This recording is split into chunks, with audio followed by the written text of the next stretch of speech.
I can't tell you how delighted I am that almost 100 of you are here for this first one. We talked about we'd be happy if we had 30 show up, and yet we have almost 100 here.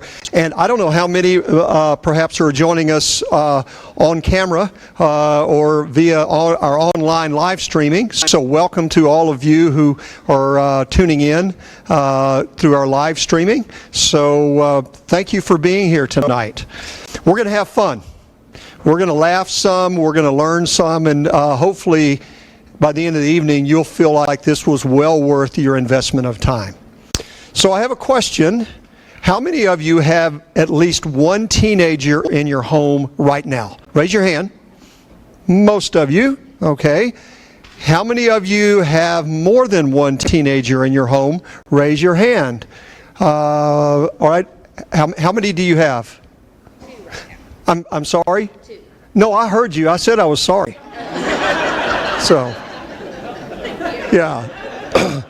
So we're going to laugh a lot tonight because raising teenagers is not for cowards. I think there was a book written about parenting not being for cowards. Well, raising teenagers is certainly not for cowards. It takes a lot, but I'll tell you, if you keep your sense of humor, you can make it through. All right? And if you partner with other parents and partner in a community like this, we'll work our way through it. So tonight, I'm going to share with you just really a presentation I've put together a number of years ago. I had the privilege of presenting this to the Leander School District 3 years in a row during their district-wide parenting conference. And so I've been working on it and actually perfected it or included some new material even as early as this morning. So I'm always looking to make it a little bit better. So let me share with you the four objectives for our session tonight. Number one is we want to identify and describe three common styles of parenting teens. Secondly, to discuss the negative consequences of two of the three styles. So there is a right and wrong answer, I believe, in raising teenagers. Number three, explain why consultant parenting is the best strategy for your teenagers. And fourthly, to encourage and equip you all to practice love and logic parenting. Now, how many of you in here are familiar with the love and logic style? Maybe read the book, attended the conference? Oh, several. Good. Well, let me, a quick disclaimer. This is not an official love and logic. I'm not certified as a love and logic instructor. I'm just stealing some of their good ideas. But I give attribution, so it's all legal. But I do believe very strongly in the strategy or style of parenting called love and logic. And hopefully you'll see how that really applies to raising teenagers. By the way, you don't have to take notes. The slide will be available. We'll post it online for you to download and keep. So you're certainly welcome to take notes, but you don't have to. All right, so first a disclaimer. We have to admit there is no surefire, absolute, guaranteed, or your money back approach to raising responsible children. There's no way I can give you a few ideas and say, this is guaranteed to work, okay? And that's actually not mine. That's the authors of the book, Parenting with Love and Logic, say this. This is mine.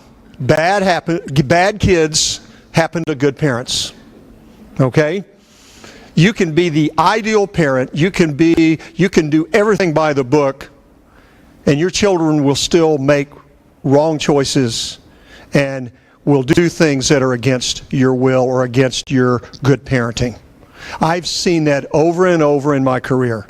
Great parents, people I have the greatest admiration, have a teenager that becomes a prodigal child. It happens to the best of us. So if you're struggling with a prodigal child, do not beat yourself up.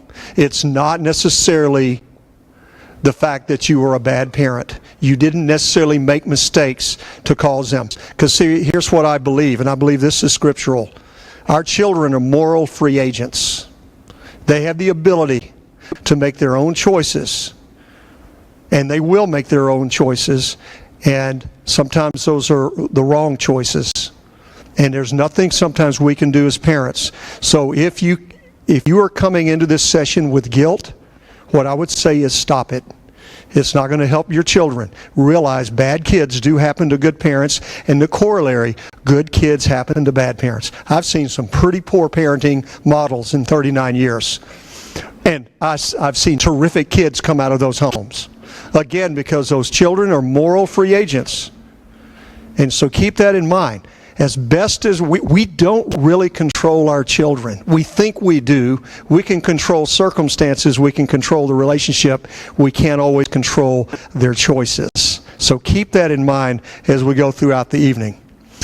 All right, so let me define, for those of you who are not familiar with the love and logic definition, love and logic is empowering teens to make their own decisions, to live with their own mistakes, and to grow through the consequences.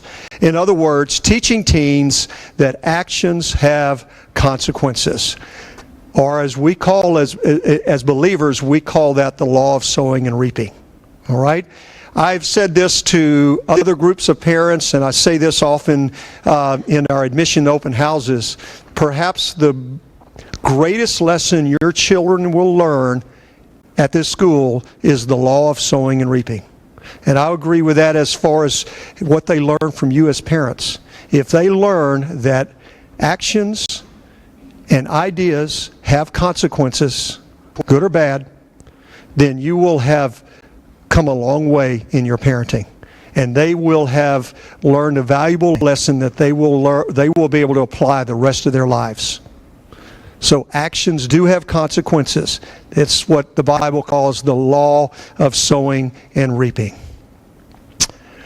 Love and logic parenting is not so much a system as it is an attitude. How do you approach raising your teenager? So much of it is in our attitude. That's love and logic parenting.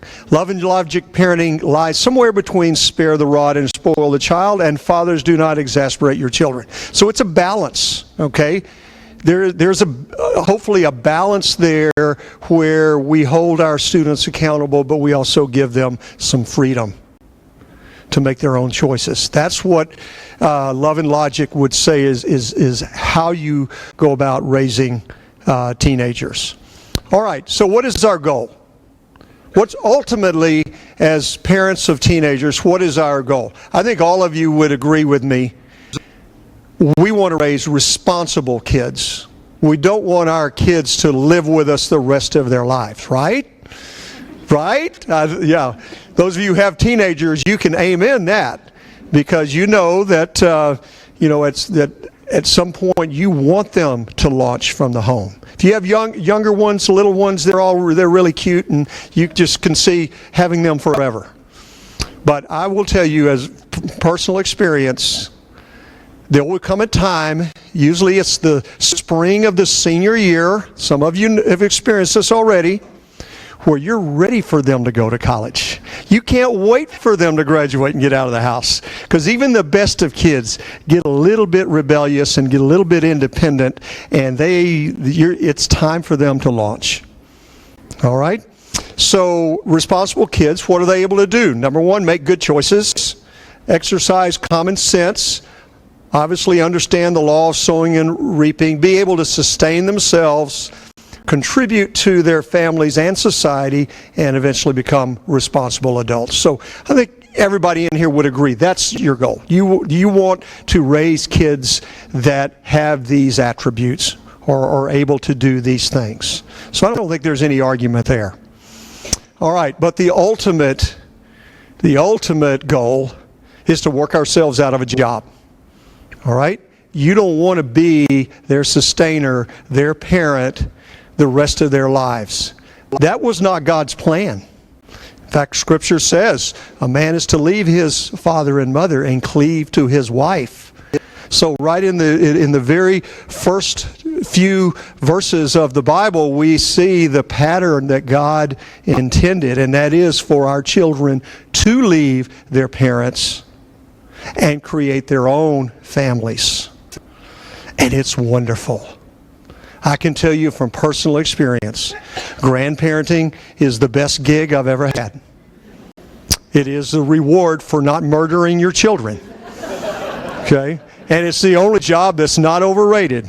So you should look forward to one day your children having their children, your grandchildren, that is worth the effort. And God will bless you immeasurably for being a grandparent. So let's talk about some common parenting styles. I'm going to talk this evening about 3 common styles. Some of these will be convicting. Some of you will probably say, ooh, it's a little uncomfortable, but that kind of describes me, or maybe my spouse has this style. All right, this is a term you've all heard: the helicopter parent, the one that hovers and rescues, protects. The helicopter parent won't allow children to fail, but by doing so, they steal learning opportunities from their child. And let me say that again. By not allowing our children to fail, you are stealing learning opportunities from your children. That's the negative consequence of a helicopter parent. Here's a good example. This cartoon. You know why I think that's funny? Because I've seen it over and over. It's the proverbial science fair.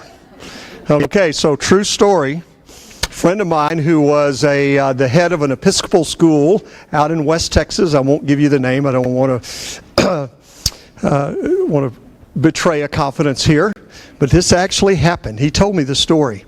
So he had they had the basic science fair when the children were, put out their displays and people walk through. And of course, in Texas, you've got to have a winner.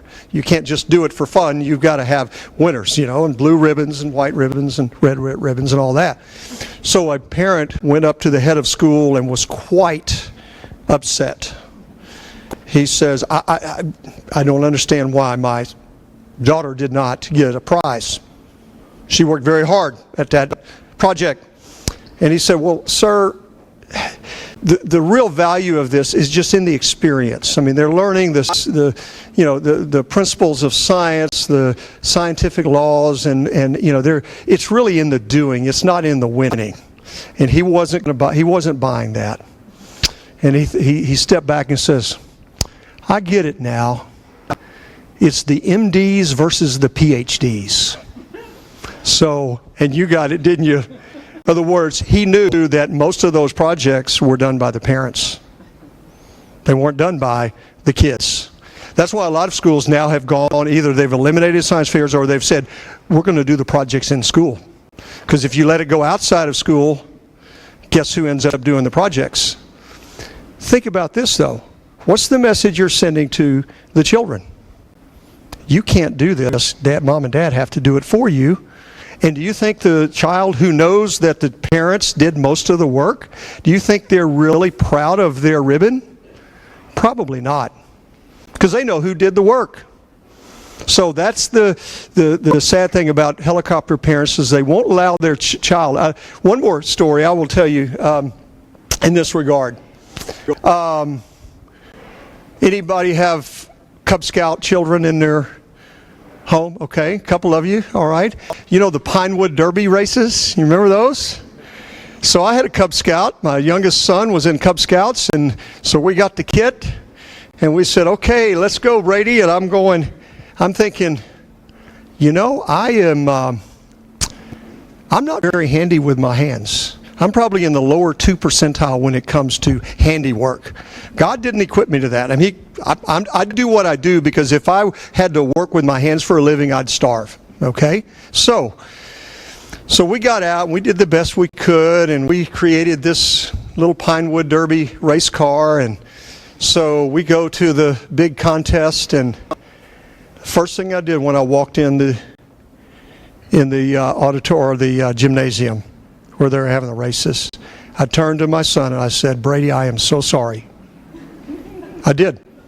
Because these cars were unbelievable.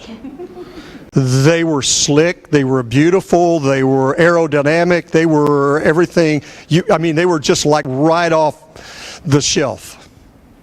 And our little boxy car that, had lots of nicks and an uneven paint job, it was pretty ugly. And of course we didn't win anything. You put them down and we're the slowest car out there. And I felt horrible. But my son said, "That's okay, Dad, we had fun together." He got it. He got it. And I'm thinking, I wonder if how many of those little 8 and 9-year-olds really did the work, or was it a dad's project? Was Dad hovering? Was it Dad's race and not the students? So here's what I'm saying. That was younger. It also applies to teens. All right? And I'm going to show you a little video. Well, let me go to this first. This is another example of helicopter parenting. I can tell you, I started education in 1980, and I started seeing the transition from parents who looked to their child as to why their child was failing and beginning to look at who can we blame. Must be the school, must be that teacher, must be the environment. Lots of excuses, and all of a sudden in 2010 you see the parents going after, and the child going after the teacher. All right, that's an extreme case of helicopter parenting. Paul David Tripp, one of my favorite authors, in The Age of Opportunity. What a great book. If you read one book on teenage parenting, read this one, The Age of Opportunity. It's very encouraging, very challenging, very encouraging. Says, I'm afraid that many of us are so busy making decisions in order to keep them safe, he's talking about teenagers, that we do not teach them to develop their own set of internalized biblical convictions. If we take those decision-making opportunities away, if we don't allow them to make decisions and fail from and learn from those mistakes, we're robbing them of that opportunity to develop their own internalized biblical convictions. So here's another extreme example of helicopter parenting. Look carefully. I don't know if you can see that. It says, I don't care if your mother did insist you wear it to swimming lessons, go and take it off. The child's in a scuba suit, taking swim lessons. That's kind of an exaggeration, obviously. But I don't know. Sometimes I see kids who look like, they're in their full armor before they go out and get on the bicycle. I'm not saying we shouldn't wear helmets. But, at some point, your children have to learn to take risks. We can't protect them forever. All right. So I want you to watch this short 1.5-minute video about something that actually our lower school admission coordinator sent it to me just this morning. So this is brand new to my presentation, and it's called The Lawnmower Parent. Some of you may have seen this on Fox News, so just watch.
All right, so sadly, I'm seeing a lot of lawnmower parents out there. 3 times in the last few years, I've actually had parents of an adult employee call me with a complaint about their child. That's how prevalent it is. That's pretty sad in my mind. Their adult child has not learned to solve their own problems. True story, another true story. Heard this from a small college president. He said he got a call, a frantic call from a mom who called his office, said, I have an urgent matter, I need to talk with the president right now. And so the assistant asked the president, do you want to take this call? He said, yeah, I guess so. It was beginning of school. So he's thinking something really serious happened. The mom got on the phone and said, hey, my son is new to your school, and I'm just concerned that he won't get up in time to make his 8 o'clock class. Could you help me with that and have somebody make sure that he gets up for his 8 o'clock class? And of course the college president says, ma'am, I'm sorry, but we can't do that. I said, really your son needs to learn as a student that he is responsible for his own actions. And she said, well, my son is not a student at your school. My son is one of your new faculty. True story. Yeah, I mean, we think that this is just, an exaggeration, but it's not. Please don't be that parent. Your children will die if you are that parent. If they knew that you were, they will not speak to you for years, okay? So please understand, that's not healthy.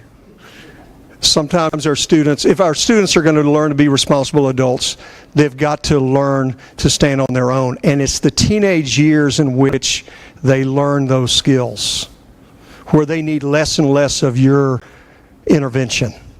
All right, so let's look at a second parenting style called the drill sergeant. I've seen this among many families as well. Number one, the drill sergeant is a micromanager. They tend to be authoritarian, controlling. They have strict rules. I'm going to have, if you're in that house at 12:01, you're going to be grounded for 3 weeks. They use punishment instead of consequences. And so that's another extreme form of parenting that doesn't work with teenagers. Now, you might get compliance, but you're going to get rebellion eventually. You can be a authoritarian, you can be a drill sergeant. Eventually, it doesn't work. One of my favorite child psychologists or family psychologists, I don't know if he's even practicing, but for years he had a syndicated column, and I heard him say this. He said, parents must realize that they can only control the parent-child relationship. They cannot control the child. As best as we try, when your children get to be teenagers, you don't really control them. You think you might, and you can put all these strict rules around them, and they may comply, but they'll find a way around. And they'll eventually rebel. So here's a nice formula for you to memorize. Rules minus relationship equals rebellion. I'm not saying you can't have rules. You should have rules. Every family has its own set of rules by which govern how we should act, how we should behave within the family. But if all you have are rules and you don't have that relationship, you're going to eventually breed rebellion.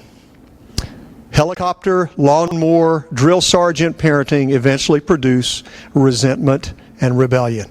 You may not even see it while they're under your roof. But when they get to school, when they get to college, and they haven't learned to be responsible young adults, they go wild. They go crazy. Even the most compliant students that I've known in my career, when they get the freedom of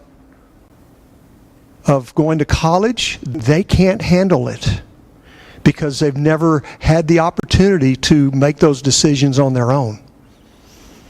So you don't want that either. You don't want to have to go bail your child out of jail because they were drinking and driving, or they were guilty of some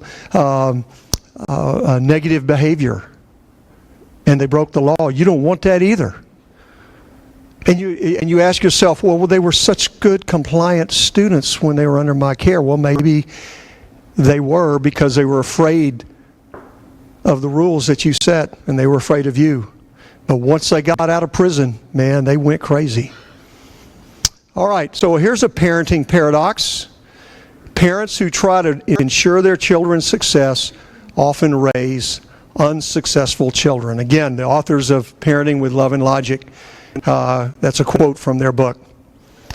I like this quote: "Nothing succeeds like failure." Think about that. When do we learn our most important lessons in life? Usually from a bad decision or a bad action that we took, and we learn the consequences of that.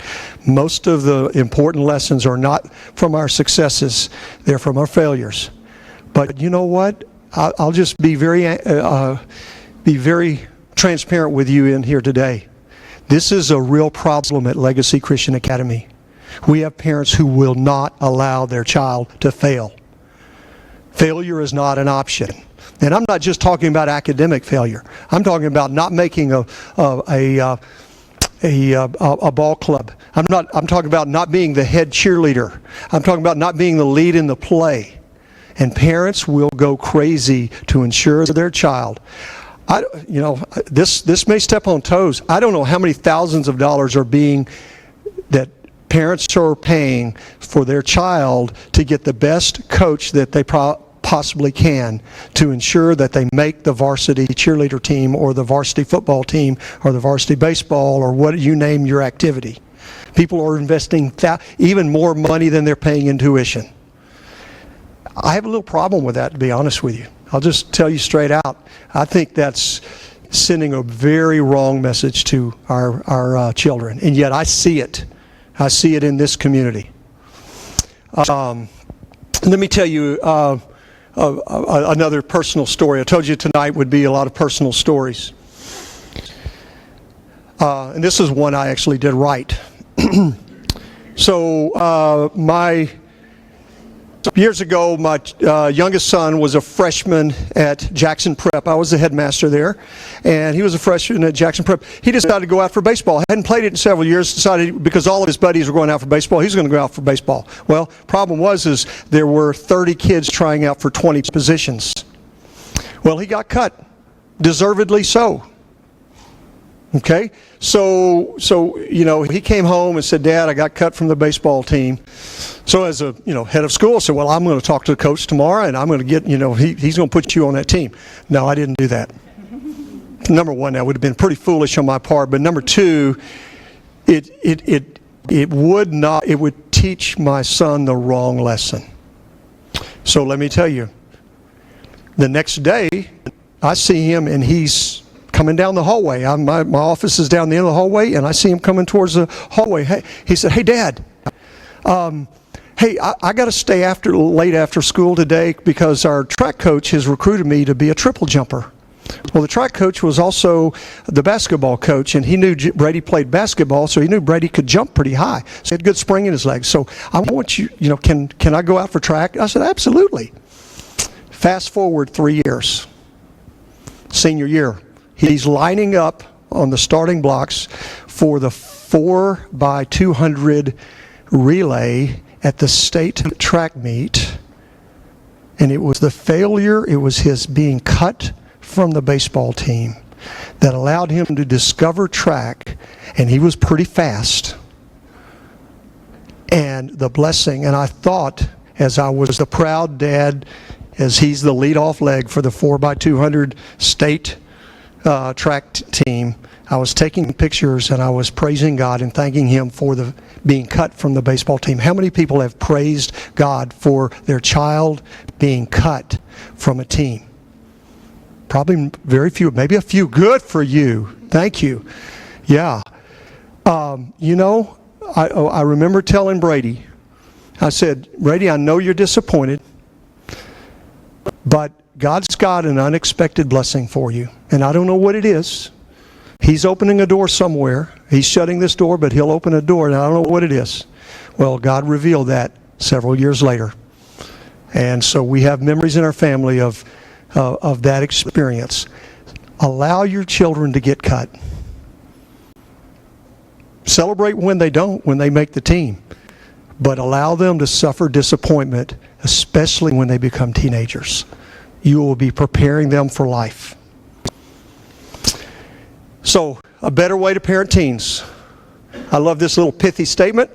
Mom needs to move from smothering to mothering, and dad needs to father, not bother. That's from Tim L. Moore. So here's the preferred parenting style. Here's what I would recommend that you adopt as you raise your teenage child. Be a consultant. As your children enter the teenage world, your role needs to move into the consulting role. What does a consultant do? Well, number one, they avoid dictating. They don't tell you everything you should do, but they suggest, and they answer questions, and they share their experience. So provide advice, offer choices, suggest possible solutions. A good consultant does all of those. Share control. Ask questions rather than bark orders. So as a consultant, when your child is having a conflict with a teacher or even another classmate, unless it's life-threatening, stay out of it. Let them figure it out. Let them go to the teacher first and try to work it out and find out what they can do to earn extra credit or to have another shot at writing that paper. Let them figure it out. When they get to be teenagers, this is an essential skill. They need to learn to solve their own problems and issues. You don't have to insert yourself every time there's a conflict with your child. Again, if it's a life-altering situation and life-threatening, if it threatens their well-being, their physical, emotional, social well-being, you may have to at times intervene. You work with the school, work with the teacher to intervene in those situations. But many times it's things they can figure out on their own. Give them a chance to before you jump in.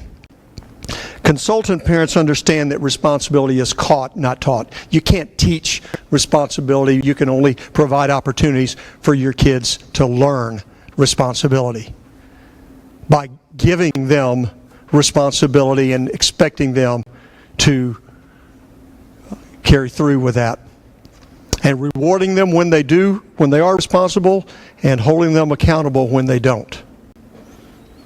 So one of the things I like about the love and logic paradigm is this, what they call the V of love.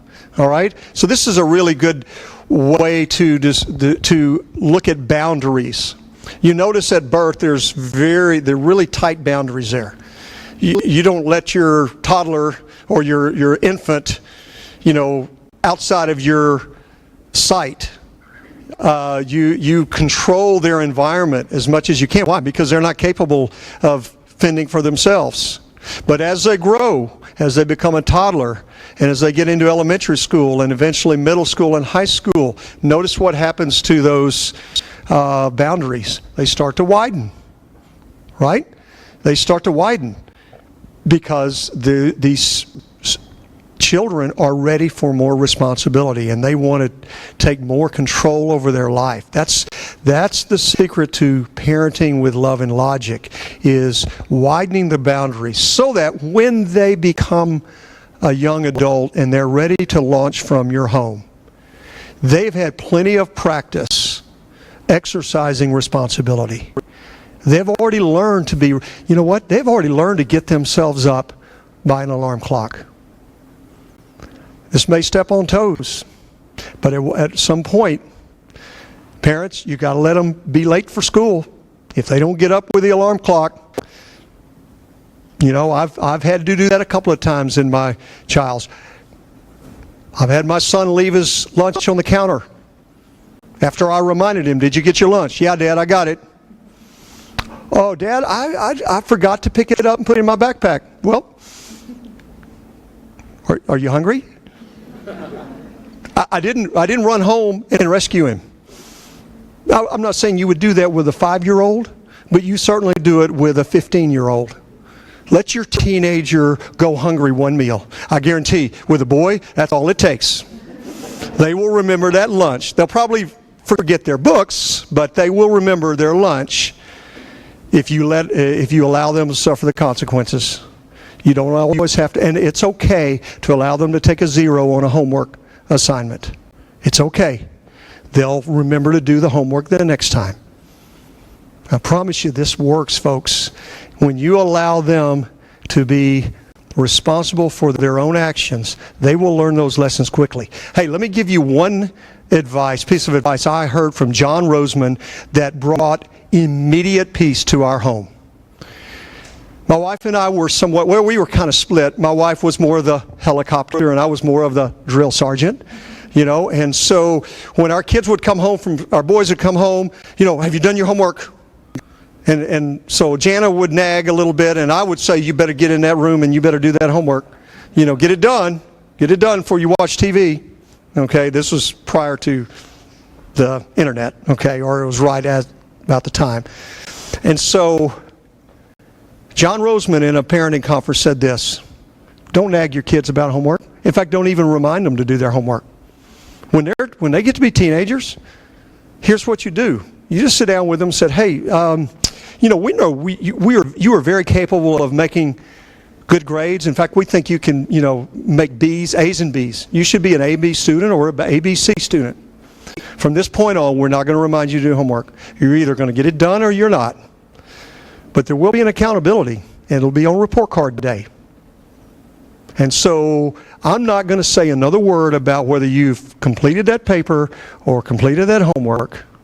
I'm simply going to, at report card time, we're going to sit down and we're going to know whether you completed the homework or wrote that paper based on your grade. So I'm no longer going to manage the process. I'm going to manage the results.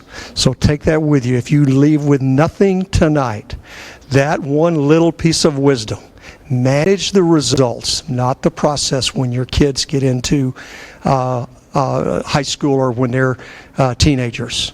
I promise you, all of a sudden the McGee household was much more peaceful. And you know what? Our boys did their homework without us having to nag them. Now, did they do it every single time? Probably not. Did they have to face the consequences? Absolutely. But it wasn't a nightly fight with them.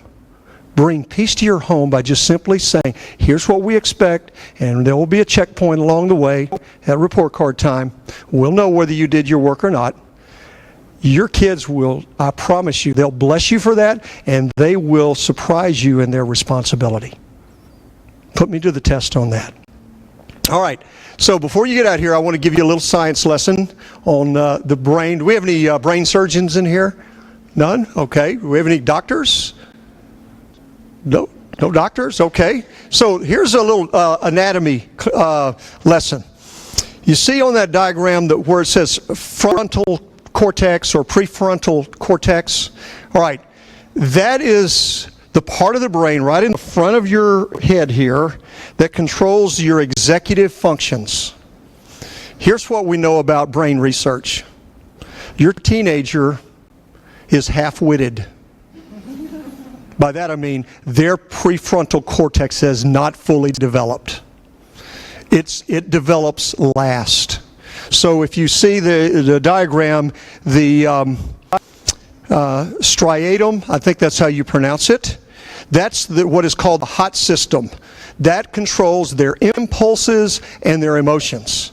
Ever wonder why teenagers are so impulsive and emotional? It's because that part of their brain develops sooner than the prefrontal cortex. So there is a physiological explanation of why your teenager does stupid things. Because he's got half a brain. Or it seems like he has half a brain, but actually the problem is his prefrontal cortex is not yet fully developed. So understanding that as a parent of a teenager is extremely important. So when your child does something impulsive, when your child does something which doesn't make sense to you at all, and I can't understand what you were thinking, the truth of the matter is they probably weren't thinking, not with a full brain. It's not their fault. Now, how do you develop the prefrontal cortex? Okay. Well, you give them opportunities to exercise it. Okay. So if you know anything about brain science and how the brain works, it makes synapses, connections between the neurons. All right. That's how we learn.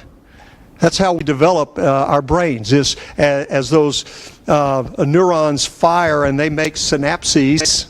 Okay. Then our brain grows from that, and we learn, we acquire new knowledge. All right? So you got to give them opportunities to fire the synapses.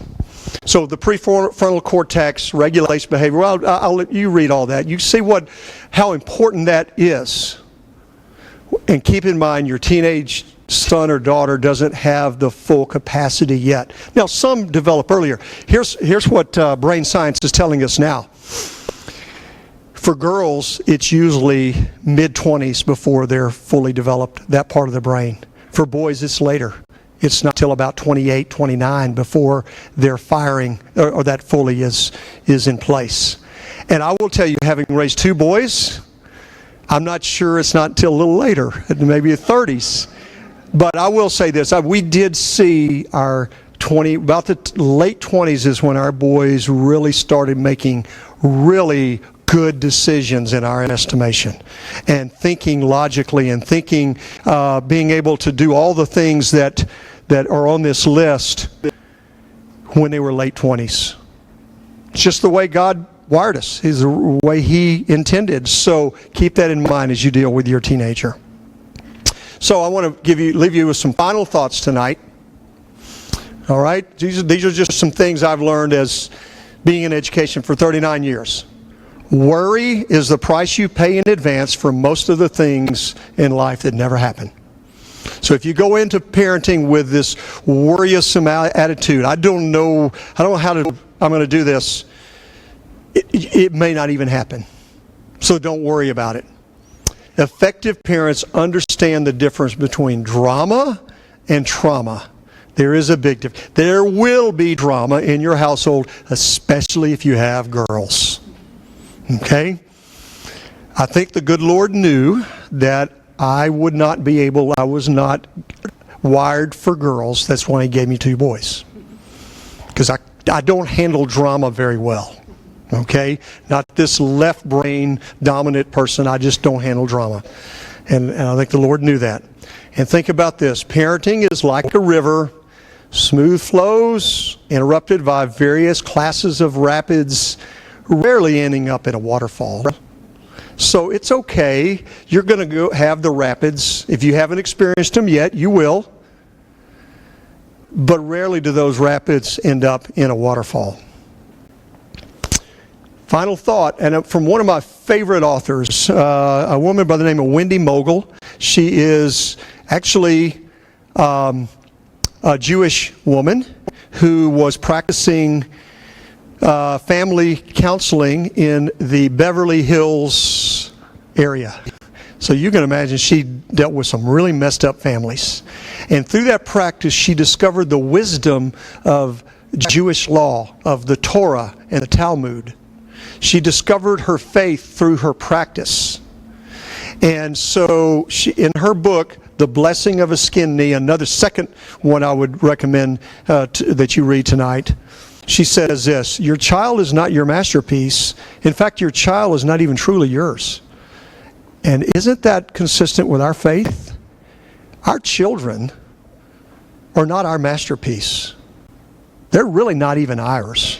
We're given them by God to steward them and to raise them, but they belong to Him. And guess what? He loves them more than we love them. And that's hard for us to accept sometimes, that God loves our children more than we love them. He cares for them more than we care for them. And we think nobody in the world can care for my children like I can. Well, that's true. Nobody in the world. But our Heavenly Father, who is outside this world, who is in the world, but transcends the world, cares for our children a lot more than we do. And I will leave you with maybe a saying that summarizes my parenting philosophy better than anything I've ever seen. So a little story behind it. So I'm at the pharmacy waiting to check out, and I look over one time and I see the display, and it's got this on this coaster. And I read it, and I thought, whoa, I like that.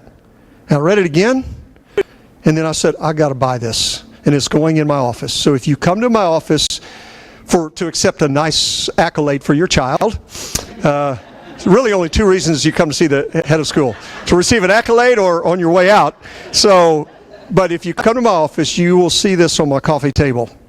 And it's my parenting philosophy in a nutshell.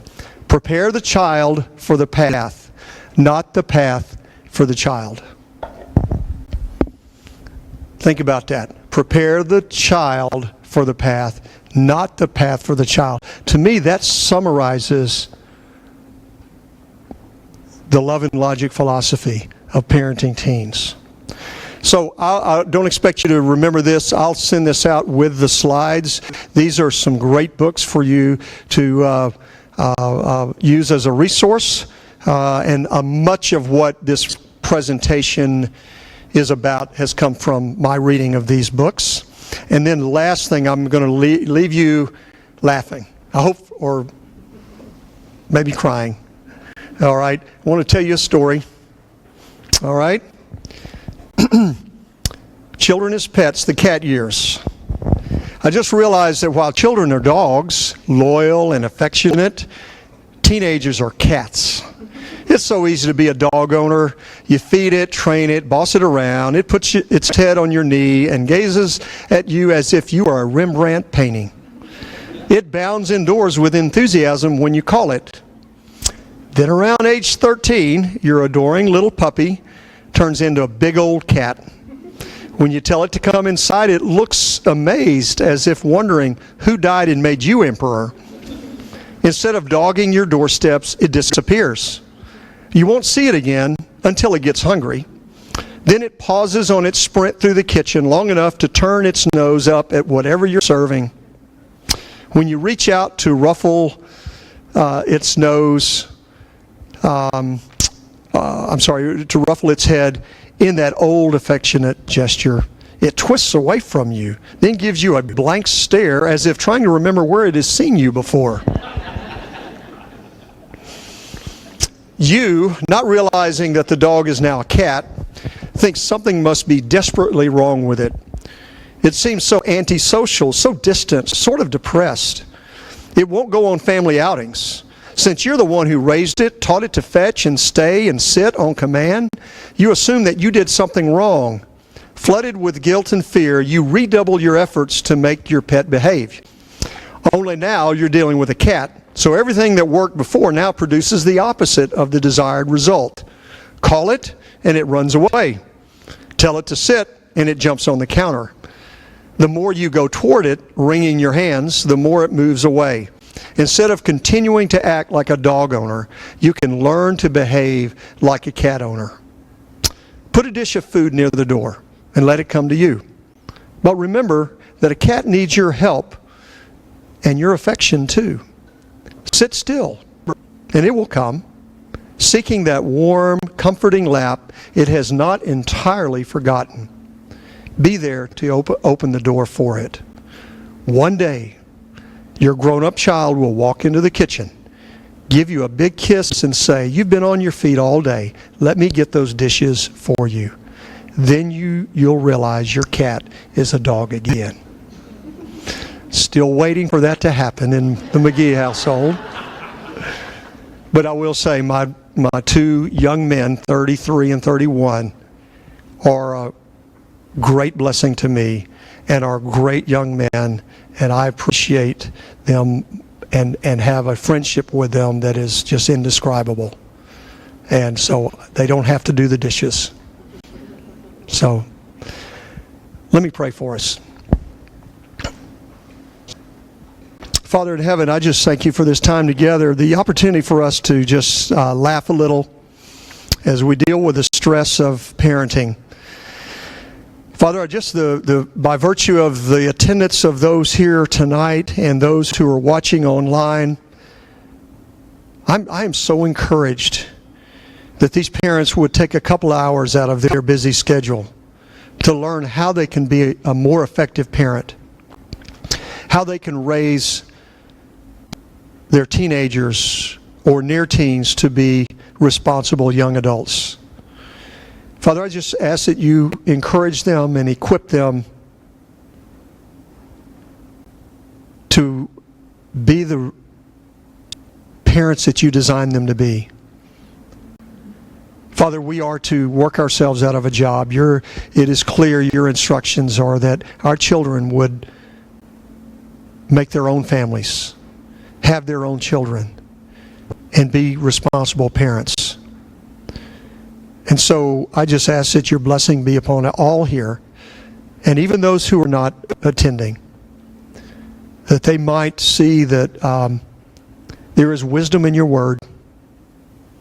There is benefit to your design. And I just pray that you will bless them for their desire to raise their children in a godly manner. Be with us as we continue our discussions with one another, and help us to love our children well as we seek to raise them in a way that honors and glorifies you. And it's in your Son's name I pray. Amen. Thank you all.